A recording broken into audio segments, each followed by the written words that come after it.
Bon, j'ai envie de vous poser une petite question qui va peut-être vous piquer si vous êtes un média buyer freelance sur Facebook Ads ou que vous êtes une agence et que vous avez un service qui est dédié à ça. En fait, en 2026, est-ce que ça vaut encore le coup de se former sérieusement sur Facebook Ads? Je parle pas de regarder 2 vidéos YouTube, je parle vraiment d'une vraie formation complète avec du temps, de l'argent et de l'énergie, de la matière grise. Parce qu'en parallèle, il faut quand même être sérieux 2 secondes. Meta est en train de tout simplifier sur sa plateforme, de rendre ça tellement simple qu'en 3 clics, vous pouvez lancer votre première campagne. Donc du coup, si on travaille là-dedans, comment on fait? Parce que si mon objectif, c'est juste de savoir où cliquer dans le Business Manager, non, en vérité, j'ai pas vraiment besoin d'une formation.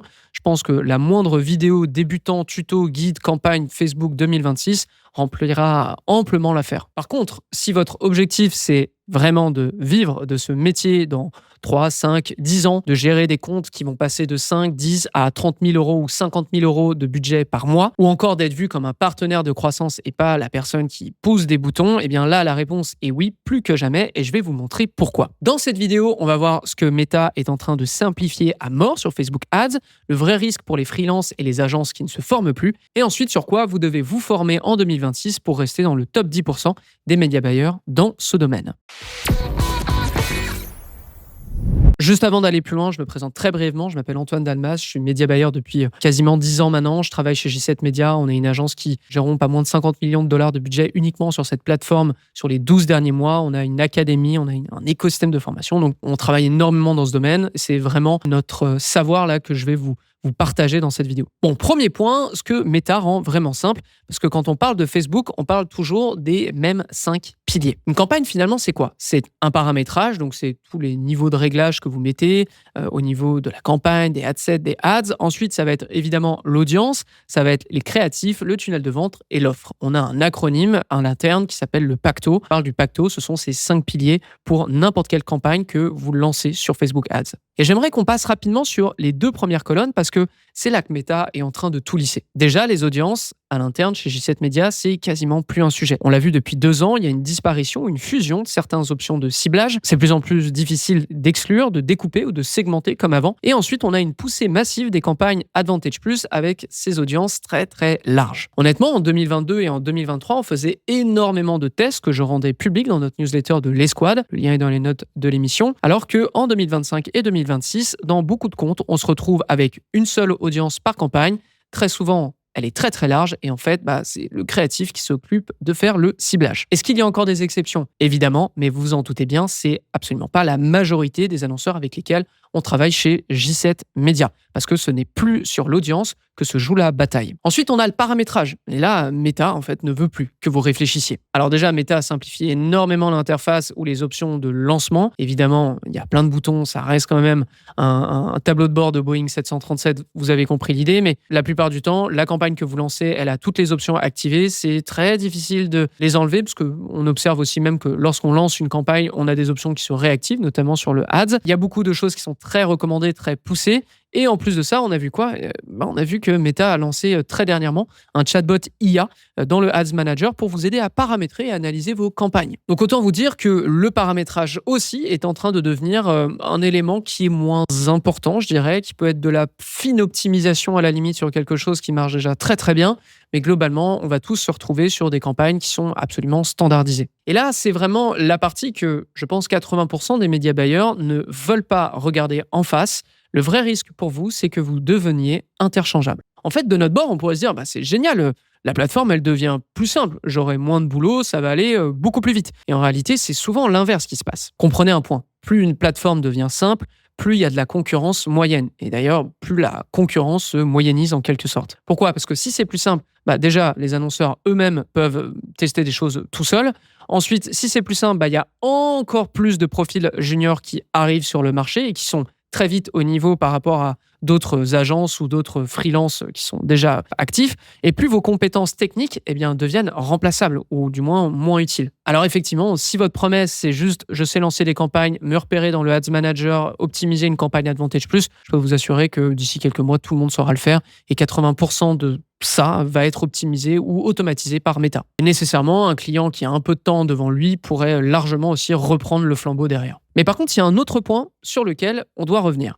C'est le fait que, de manière post-Andromeda, les erreurs les erreurs stratégiques, et ça aura son importance pour la suite, vont vous coûter beaucoup plus cher qu'avant. J'ai pu diagnostiquer pas mal de comptes depuis le passage à l'Andromeda, donc qui était aux alentours pour le marché francophone, je dirais août, septembre, mais surtout octobre, parce que c'est là que j'ai diagnostiqué pas mal de comptes. Eh bien, des annonceurs qui avaient beaucoup de succès sur Facebook Ads, qui avaient tout ce qui fonctionnait de leur côté, se sont retrouvés dans une situation où leur coût par acquisition a doublé, voire même triplé. Et j'ai pu observer que principalement, c'était des problèmes de structure de campagne ultra lourdes qui ne servent à rien, des tests d'audience qui n'apportent aucune information utile, je lis mes notes ici, mais des campagnes qui survivent juste parce qu'on a une créa qui est assez bien et qui a fonctionné l'année dernière, et on n'a aucun vrai plan de test créatif. En fait, c'est simple. Avec le passage à l'Andromeda, soit vous avez un système offre, tunnel, créa et lecture de chiffres qui est au top niveau, soit vous allez juste payer 3 fois plus cher votre diffusion et la moindre erreur que vous allez faire. Et c'est là donc que le profil « je sais lancer des campagnes, je sais regarder un CPA, je sais optimiser une Shopping Advantage Plus » va se faire écraser. Donc la question, c'est plus est-ce que je dois encore me former à Facebook Ads pour savoir comment fonctionne l'outil. La vraie question, c'est plutôt est-ce que je veux rester coincé au niveau de touche-bouton ou est-ce que je veux devenir le cerveau derrière les campagnes. Et si vous choisissez la deuxième option, évidemment, il va falloir vous former, mais pas du tout sur les mêmes sujets qu'en 2019, 2020, peu importe, ou même l'année passée. Et donc, on va enfin répondre à cette question, sur quoi se former en 2026 pour rester dans le, à minimum, top 10 des média buyers dans ce domaine. Le premier point, et j'en parle assez régulièrement, surtout sur Social Scaling, qui est notre autre chaîne Facebook Ads, c'est évidemment la finance d'entreprise adaptée aux média buyer. Je sais, ça vend pas de rêve, mais c'est probablement la compétence qui crée le plus de delta, le plus de différence entre un média buyer moyen et celui qui devient indispensable pour ses clients, à tel point que ses clients leur posent la moindre question dès lors que eux veulent faire quelque chose en interne. Concrètement, se former en finance d'entreprise, quand on est un média buyer, ça veut dire savoir calculer un coût par acquisition cible qui est rentable et arrêter de se battre pour un chiffre sorti du chapeau de la part de l'annonceur. Ensuite, c'est savoir construire un budget annuel et mensuel qui est cohérent avec la marge du client, sa capacité de production et ses objectifs de croissance. Pourquoi c'est indispensable ?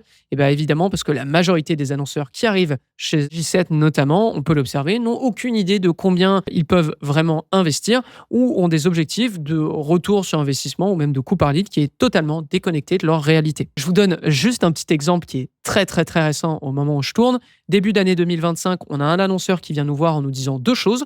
Déjà, je ne veux pas dépenser plus de 6 000 $ par mois sur Facebook Ads, c'est un e-commerce, et je veux 50 000 $ de CA par mois sur mon e-commerce. Avec les outils qu'on enseigne dans la J7 Academy, qui, je le rappelle, est notre écosystème de formation, on calcule tout ce dont on a besoin et on découvre 2 choses qui sont assez dingues. Déjà, la première, c'est que via son historique Facebook Ads, c'est absolument impossible de générer 50 000 $ de chiffre d'affaires avec le budget qu'il nous attribue, même si on fait des miracles, en théorie. Mais attendez, le mieux reste à venir. Il n'avait jamais calculé que son point mort, donc ce qu'il doit atteindre avant de faire le moindre bénéfice dans sa situation actuelle, est de 60 000 $ par mois. Donc un média buyer sans aucune connaissance aurait simplement pris le contrat et aurait cramé le e-commerce en quelques mois.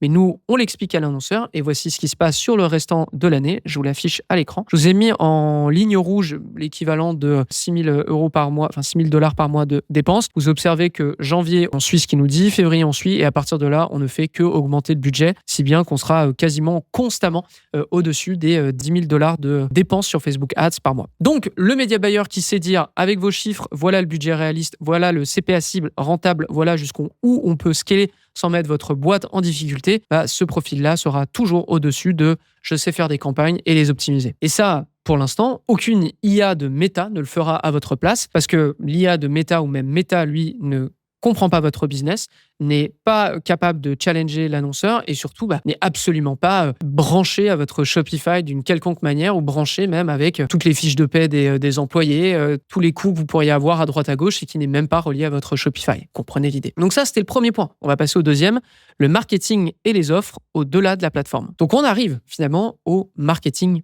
pur.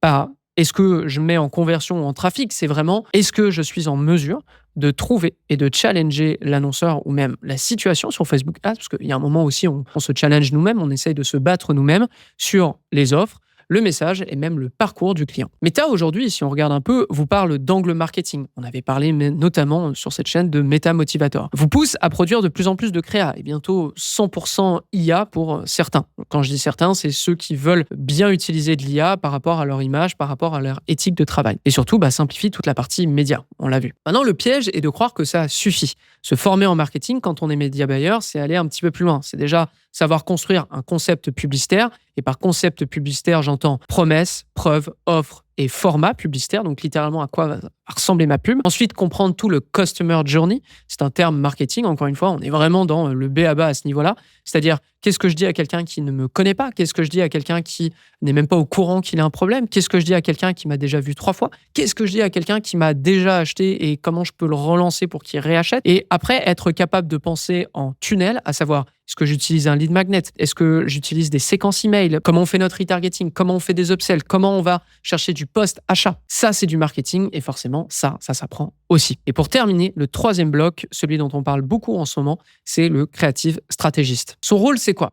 C'est une personne qui est capable d'analyser une pub, par exemple, à la seconde près, de comprendre pourquoi cette créa prend du budget et pas l'autre, de dire si c'est justifié ou non, parce qu'effectivement, on le sait, Meta parfois jette son dévolu sur une publicité, lui donne tout le budget et en fait, on note que la deuxième, elle a un taux de conversion lorsqu'elle reçoit des clics qui est quand même plus intéressant, donc elle mériterait d'avoir plus d'espace. Et recommander ensuite quelles seraient les variables à tester ou même comment construire de manière empirique la meilleure des publicités avec toutes les informations qu'on a à notre disposition. Donc finalement, se former sur ce rôle, c'est être capable d'arrêter de regarder uniquement le coût par acquisition ou le retour sur investissement, apprendre à lire le hook, à savoir les 3 premières secondes de votre vidéo, le thumbs rate, c'est-à-dire littéralement est-ce que cette publicité, elle arrête plus la personne de scroller ou pas, les drops dans la vidéo, la qualité du trafic envoyé, pour à la fin être capable de dire cette pub, elle fonctionne parce que l'angle est bon, mais j'observe que le format est perfectible, donc je vais mettre en pratique, je vais créer un brief créatif, je vais moi-même produire une publicité d'un meilleur tempo, d'un meilleur rythme, d'un meilleur format. Ou pourquoi pas de dire, cette pub, elle prend pas de budget, mais quand ça dépense,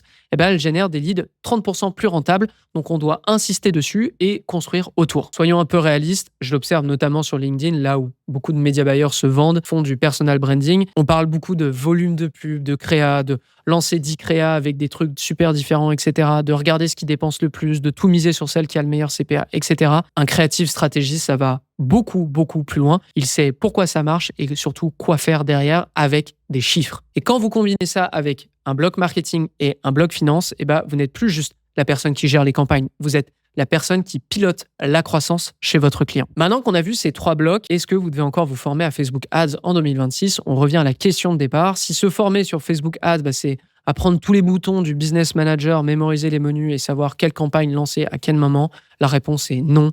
Honnêtement, vous avez des vidéos YouTube qui sont gratuites, qui sont sur plein de chaînes, qui vous l'expliqueront très bien. Vous n'avez pas besoin d'acheter une formation pour ça. Par contre, si se former à Facebook Ads, c'est comprendre la finance de vos clients, donc le CPA rentable, le budget, les marges, des scénarios d'acquisition, parce que j'en ai pas parlé, savoir construire des offres, des tunnels, des concepts publicitaires qui donnent vraiment envie, et ensuite d'être capable d'analyser une créa de manière microscopique et des campagnes en profondeur aussi, là, la réponse est oui, 1000 fois oui. Parce que c'est exactement ces compétences-là que Meta ne peut pas optimiser à l'heure actuelle. Meta est capable de vous proposer des réglages, de générer des visuels, même des déclinaisons dans l'immédiat par rapport à ce qu'il observe. Meta est capable aussi de vous dire, on va optimiser pour tel événement, parce que forcément, vous passez par ses choix et ses propositions à ce niveau-là. Mais Meta ne connaît pas la marge de votre client, sa réalité terrain, sa stratégie long terme, le moment où, par exemple, ses commerciaux ne sont pas là, sont en déplacement, sont en vacances, peu importe. Je parle notamment en lead gen, parce que ça a été une question qu'on m'a posée récemment dans l'académie. Donc forcément, Meta n'est pas au courant de la réalité de l'entreprise. Vous, oui.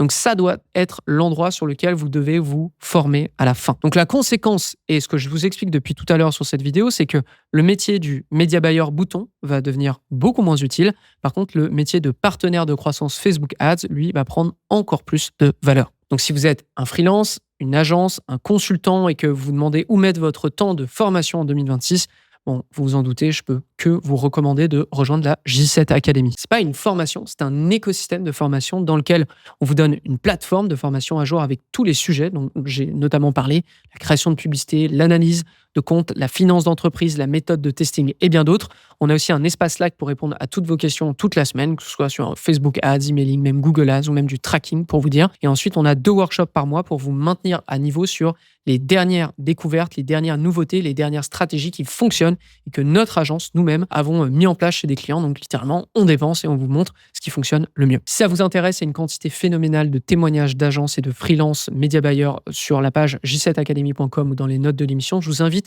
à vous renseigner dessus parce que ça pourrait changer votre année 2026, surtout à une ère où tout va beaucoup plus vite, tout est beaucoup plus fort et les écarts se creusent de manière beaucoup plus brutale. Donc merci à tous de m'avoir suivi sur cette vidéo de No Pay No Play et je vous donne rendez-vous lundi prochain. À très vite tout le monde.